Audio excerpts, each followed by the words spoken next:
नजदीक आ जाती है। तब यहाँ पर शाशा उससे माफी मांगती है और यहाँ पर फैंग उससे कहता है अपना ख्याल रखा करो। और उसके बाद तो शाशा चली गई थी। नेक्स्ट सीन में हम शाशा और ट्विंकल को साथ में देखते हैं। यहाँ पर चाओ और लिन उन्हें देखकर मॉक करने लग जाते हैं, लेकिन यहाँ पर शाशा और ट्विंकल भी उनको करारे जवाब दे रहे थे। तब यहाँ पर लिन फेंक रही होती है कि उसकी ब्लाइंड डेट तो उसे पिक करने आने वाली है। यहाँ पर वो आती तो है लेकिन वो बहुत ज्यादा ओल्ड मैन था, जिससे यहाँ पर लिन की काफी बेइज्जती हो जाती है। और इसके बाद यहाँ पर लिन करती भी क्या, वो चुपचाप उस आदमी के साथ चली जाती है। इसके बाद यहाँ पर फैंग आ गया था शाशा को पिक करने के लिए। यहाँ पर शाशा उसको टेक्स्ट करके कह रही थी सबके सामने तो मुझे ऐसे क्यों पिक करने के लिए आ गए, इस तरीके से तो मैं एक्सपोज हो जाएंगे। अभी यहाँ हम देखते हैं चाओ तो यहाँ पर फैंग के पास चली गई थी, ये कहते हुए आप मुझे पिक करने के लिए आए हैं ना। तो फैंग उससे कहता है इतनी भी गलतफहमी मत पालो यार, तो तुम्हें घर ही जाना है तो जाओ टैक्सी पकड़ो और निकलो यहाँ से। हम देखते हैं यहाँ पर ट्विंकल शाशा से कहती है शायद प्रेसिडेंट तुम्हें पिक करने के लिए आए हैं। तो यहाँ पर शाशा कहती है तुम कैसी बात कर रही हो दोस्त, ये मुझे क्यों पिक करेंगे। तो यहाँ पर फैंग शाशा से कह ही देता है अब जल्दी आ जाओ। यहाँ पर तो ट्विंकल और चाओ दोनों ये चीज देखकर काफी हैरान थी।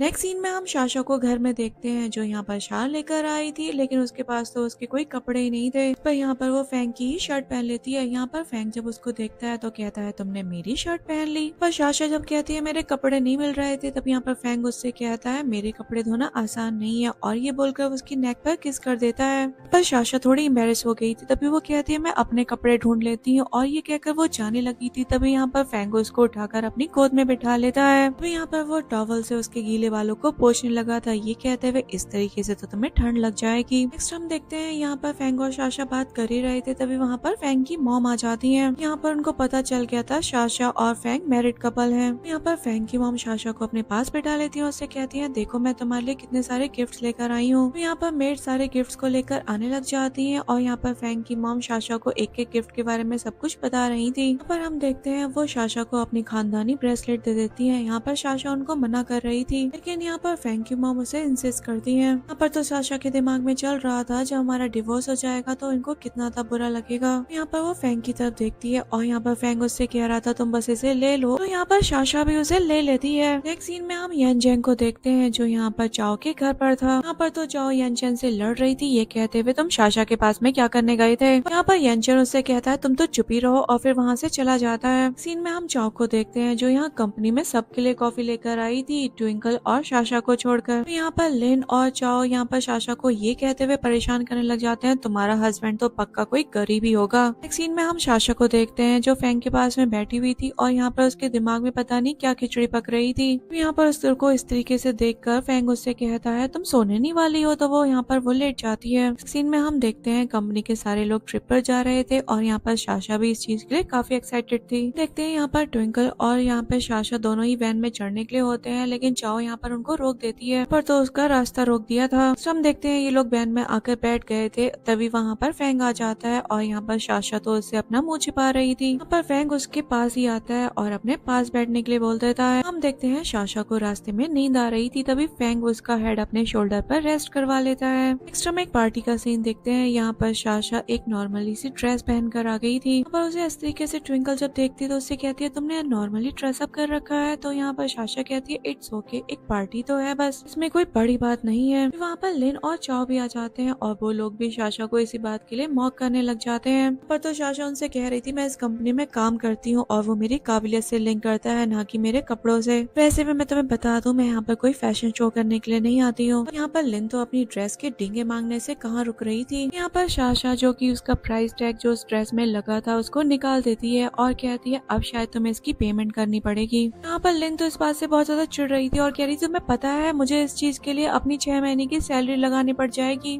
पर तो ट्विंकल लिन से कह देती है जैसी करनी वैसी भरनी। के बाद तो यहाँ पर लिन अपनी उस्ताद चाओ से यहाँ पर शाशा की कंप्लेन करने लग जाती है। ऐसा कर ही रही थी तभी हम देखते हैं वहाँ पर फैंग भी आ जाता है। इस तरीके से देखकर फैंग उनको डांटता है और कहता है तुम यहाँ पर फिर से तमाशा कर रही हो।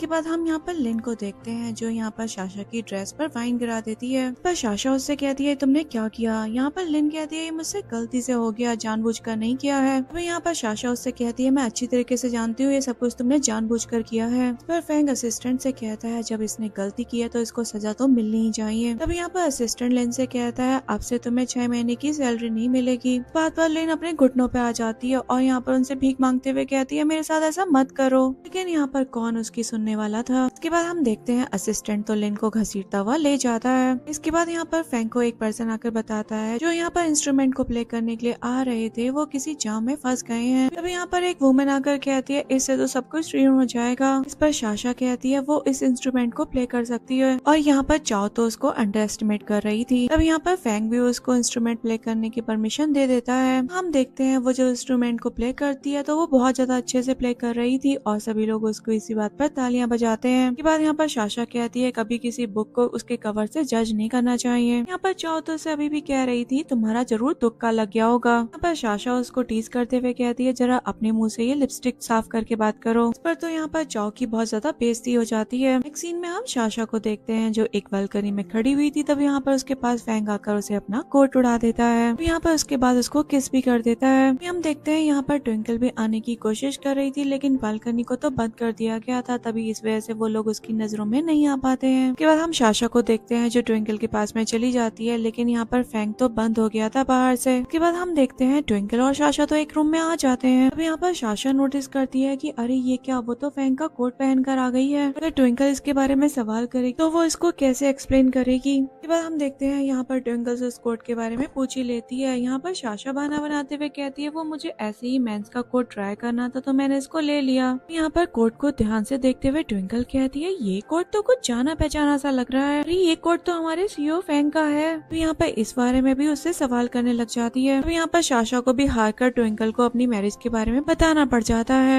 यहाँ पर फैंग साशा को कॉल करके बताता है ज्यादा देर बाहर रहने की वजह से उसे ठंड लग गई है। इधर ट्विंकल भी कह रही थी उसे इस बारे में पता है। तो यहाँ पर साशा ट्विंकल से कहती है तुम इस बात को सीक्रेट रखना और यहाँ पर ट्विंकल भी इस बात के लिए मान जाती है। तो यहाँ पर साशा तो फैंग का उसका कोट लौटाने के लिए जाने लगी थी। तभी बाहर आकर वो फैंग के असिस्टेंट से मिलती है और उससे कहती है फैंग कहाँ पर है। यहाँ पर असिस्टेंट कहता है आप इस तरीके से उनके रूम में जाएंगी ये इनअप्रोप्रिएट नहीं होगा। तो यहाँ पर साशा असिस्टेंट से कहती है कि मुझ पर भरोसा रखो और फिर वो की लेकर आ गई थी। उसके बाद रूम में आकर वो फैंग का टेम्परेचर चेक करती है और उसको फील होता है कि इसको तो फीवर है। इसके लिए वो उसको गीली टॉवल लगाने लग जाती है लेकिन फैंग तो उसको अपने नजदीक कर किस कर देता है। तभी साशा फैंग को खुद से दूर करती है लेकिन यहाँ पर फैंग तो बेहोश हो गया था। यहाँ पर साशा उसको उठाने की कोशिश कर रही थी लेकिन तभी हमें पता चलता है ये क्या, फैंग तो एक्टिंग कर रहा था। तभी ये लोग बातें करने लग जाते हैं और यहाँ पर फैंग साशा को अपने ऊपर लिटा लेता है। यहाँ पर साशा को जब फील होता है फैंग सो गया है तो वो उठने लगी थी लेकिन वो तो उसे अपने पास ही लिटा लेता है क्योंकि वो तो सोया ही नहीं था। नेक्स्ट हम साशा को देखते हैं जो एक पॉट लेकर जा रही होती है। तभी यहाँ पर लिन और चाओ उसको देख लेते हैं। यहाँ पर ये लोग बात कर रहे थे उसे देखकर आखिरकार ये क्या कर रही है और यहाँ पर ये लोग सोच रहे थे ये कुछ गड़बड़ करने वाली है। तो यहाँ पर वो लोग प्लान कर रहे थे आज इसे तो रंगे हाथों पकड़ेंगे। इसके बाद हम साशा को फैंग के रूम में देखते हैं। वो उससे कहती है वो स्पेशली इस होटल के किचन में जाकर उसके लिए पॉरिश बनाकर लाई है। यहाँ पर वो उसको खिलाती है। इसके बाद हम देखते हैं यहाँ पर फैंग तो उसके चीक्स पर किस कर देता है। इसके बाद हम देखते हैं साशा जब बाहर आती है तो यहाँ पर लिन और चाओ तो उसका रास्ता रोक लेते हैं। यहाँ पर तो लिन साशा के साथ बदतमीज से बात करने लग जाती है। इस पर साशा तो इसे एक थप्पड़ लगा देती है।